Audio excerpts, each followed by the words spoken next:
அப்போ நீங்கள் வந்து கோட்டு கூட்டு தட்டின பிறகு எஃப்ஐஆர் போடுறீங்க, அதுலேயும் வலிப்புன்னு எழுதுறீங்க. வலிப்புன்னு எழுதானே நீங்கள் அடித்தது எதுவுமே உங்களுக்கு வெளியவே வராது. அப்போ நீங்கள் பணமும் பட்டாவும் நீங்கள் கொடுத்து வேலையும் கொடுத்துட்டீங்கன்னா ஏன் அது நீ கொடுக்க வேண்டியது கடமை. நீங்கள் வந்து உங்கள் முதலமைச்சர் கீழே இருக்கிற ஒரு துறை, அந்த துறையில் தவறு நடந்திருக்கு. அந்த தவறுக்கு இப்போ நீங்கள் இதாக வந்து கொடுக்குறீங்க. ஆனால் அங்கே கொடுக்குறோன்னு என்ன பெருமையாக பேச வேண்டியிருக்கு? எம்எல்ஏ என்ன பெருமையாக பேச வேண்டியிருக்கு? எனக்கு ஏங்க நான் சொல்கிறேங்க, நான் புதுக்கோட்டையில் தாங்க, புதுக்கோட்டையில் ஒரு ஆக்சிடென்ட் நடந்தது. அவ்வளோ தூரம் நின்று அந்த விபத்து நடந்தவங்களுக்கு 1 லட்ச ரூபா இழப்பீடு உடனே கொடுக்குறோன்னு எம்எல்ஏ வந்து கொடுத்துட்டு போயிட்டார் செக்கு. பரவாயில்லையே, உடனே கொடுத்துட்டாங்களே நினச்சா இப்போ ஒரு 6-7 மாதம் கழிச்சு அந்த பையனை பார்க்குறேன், அந்த செக்கு போய் பவுன்ஸ் ஆகி வருதுங்கிறாங்க. அவன் அரசாங்க கஜானா பணம் இல்லையா? பாட்டாளி மக்கள் கட்சியோட மருத்துவர் அன்புமணி ராமதாஸ் முதல்ல பேட்டி கொடுக்குறது முதவே இதான், இவங்க கிட்ட நீதி கிடைக்காது. வெறும் பணத்தையும் இதையும் கொடுத்து உங்கள் வாயை மூடுறதுக்கு மட்டும்தான் பார்ப்பாங்க. இவங்கக்கிட்ட நீதி கிடைக்காது. இவங்க ஏங்க வலிப்புன்னு எழுதுறாங்க? இந்த 5 காவல்துறையினரும் காப்பாற்றுறதுக்கா? கேள்வி இருக்கா இல்லையா? நீ ஏன் வலிப்புன்னு எழுதுறேன்? அதுவும் கோட்டு கூட்டு மண்டையில் தட்டுன பிறகு ஜெயராஜ் பென்னிக்ஸு அதிமுக பீரியடில் வந்து இறந்த போது இதே முதலமைச்சர் தான் இன்றைக்கி எதிர்கட்சி தலைவராக வந்து பேய் அரசாண்டால் பிணம் சின்னும் சாத்திரங்கள் சொன்னாரா இல்லையா?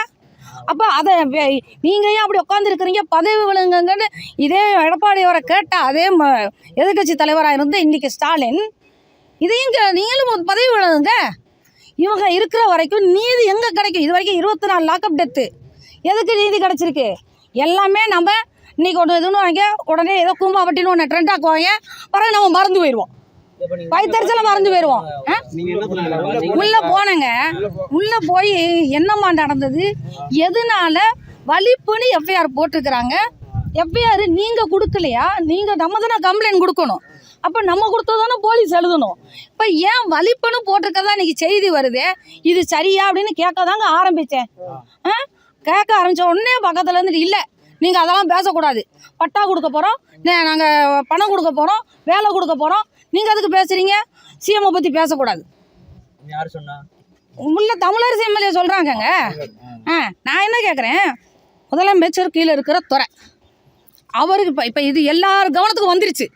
வந்த பிறகாவது உயர்நீதிமன்றம் மண்டையில் கூப்பிட்டு கொட்டியிருக்கு. இதுக்கிற தான் நீங்கள் எஃப்ஐஆர் போடுறீங்க.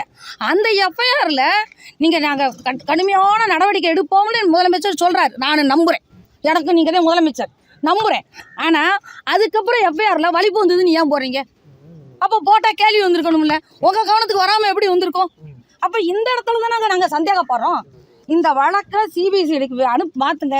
என்னைய கேட்டால் இதை விசாரிக்க வேண்டிய அவசியமே இல்லை, எல்லாம் தெளிவாக இருக்குது. இன்னும் முக்கியமான கேள்வி, நிஜமாவே நகையை யாரும் தொலைச்சாங்களா? மாற்றிட்டாங்களா இன்னைக்கு? அப்புறம் இப்போ இன்னைக்கு காவல்துறை பூரா தர்ணா காப்பாற்றுறதுக்குன்னு போய் குடும்பத்தை தர்ணா பண்ணுறாங்க. இப்போ நீங்கள் என்ன பிள்ளைங்க கட்டி விட்டு தொழில் ஆட்டி விடுறீங்களா? அவங்க கொலை குற்றம் பண்ணி இருக்கிறாங்க. நீங்கள் எதுக்காக இவ்வளோ பெரிய விசாரணை? கொலை செய்கிற அளவுக்கு அடித்து நொறுக்கிற அளவுக்கு என்ன விசாரணை? எஃப்ஐஆர் போடாமல் என்ன விசாரணை? கேள்வி கேட்க வேண்டிய இடம் அதானே. இன்றைக்கி தானே எஃப்ஐஆர் போட்டிருக்கீங்க. எஃப்ஐஆர் போடாமல் நீ எப்படி கூட்டு போய் அடிக்கலாம்? எந்த வகையில் நியாயம்? இதுக்கு நீங்கள் பதில் சொல்லணுமா இல்லையா? வேறு யார் கையிலையும் இந்த துறை இருந்தால் பரவாயில்ல, முதலமைச்சர் கையில் இருந்த துறை இதுக்கு வந்து எனக்கு வந்து இப்போ போய் விசாரிக்க போகும்போது நீங்கள் ஏன் தடுக்கிறீங்க? நானும் ஒரு பெத்தவளாக வந்து தாயாக தான் போய் நிற்க போகிறேன். வலிப்புன்னு ஏன் எழுதுறீங்க? எழுதியிருக்காங்கப்பா, அது எப்படிப்பா உனக்கு தெரிஞ்சு நடந்ததான் அந்த தம்பிகிட்ட கேட்குறது நியாயமா இல்லையா? என்ன நடந்திருக்குன்னு உண்மையை தெரிஞ்சுக்கிறதுக்கு அதை கேட்டவொடனே கொதிக்கிறாங்க. அப்போ அவங்கக்கிட்ட இன்னும் உண்மையில் எங்களுக்கு சந்தேகம் இருக்குது. அரசு வந்து முதலமைச்சர் தயவு செய்து இந்த கண்ணில் சுண்ணாம்பு வைக்காமல் இந்த பிரச்சனைக்கு இனிமேல் ஒரு காவல்துறை இடத்துலாம் வராமல் காவல்துறையை உங்கள் கட்டுப்பாடில் வைங்க. அவ்வளோதான் நாங்கள் கேட்டுக்கிறோம்.